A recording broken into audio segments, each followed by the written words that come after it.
Looks like Stranger Things have come to Hawkins yet again.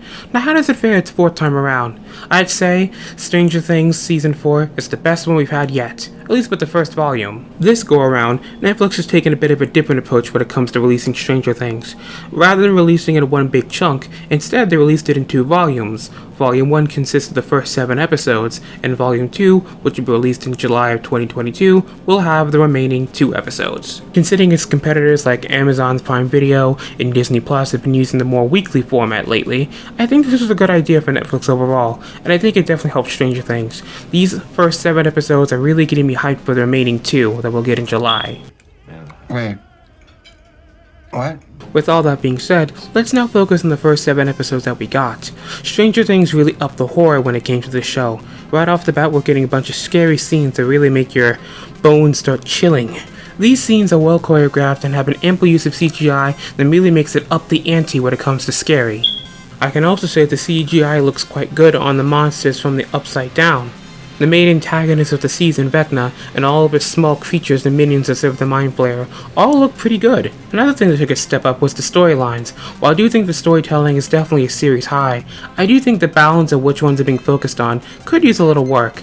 There are often times where we focus on Elle, then move straight over to what's going on with Hopper, and it just doesn't feel all balanced. Another part of the storyline is that sometimes it doesn't feel like everyone's contributing. A big instance of this would have to be Will, who hasn't really done anything this season. Then we got the storyline with Jason, which feels a lot like a retread of what's going on with Steve in Season 1, except the fact that this time Jason managed to rally the town together when Steve couldn't do that. Considering how long these episodes are, these issues aren't really all that prevalent and they don't take away from the story, but it's just something I noticed and had to say. Are like arrows. Let's shift focus to the characters themselves. For the most part, I think the returning cast and the new characters all ended up having pretty good scenes. Quite a bit of time has passed since the events of Season 3 in Stranger Things, so the natural changes in some of these characters makes a bit of sense. Jonathan and Nancy are beginning to grow apart. Eleven's having a tough time being around normal people. They all sound like very well-adjusted things to be going through. I really enjoy how this humanizes the characters. Despite the fact that all these weird things going on, you have to remember these are just children, teenagers, living their lives. People change as they get older, people's feelings change, people's lives change. I really like how they went out of their way to do this. Now, since this is only Volume 1 and not the full thing, I like to keep this a little short, but there's something I have to mention: the acting. The acting this season was astounding. Many of these actors brought grade A performances when it came to the portrayal of these characters.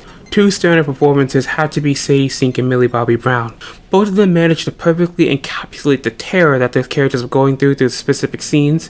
In Sadie Sink's case, when Mae Maxfield was dangerously close to death, she perfectly nailed the terror that Max would have been feeling at the time. Similar words had to be said for Miss Brown when it came to her dealing with the bullies in the beginning of the season, and not to mention when she tried getting her powers back.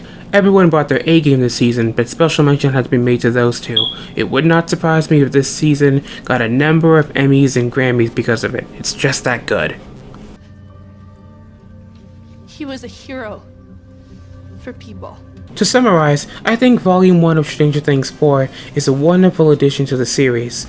The overall story is great, we got a number of lore dumps that were really just quite interesting to see, the characters are the best, the acting's on point.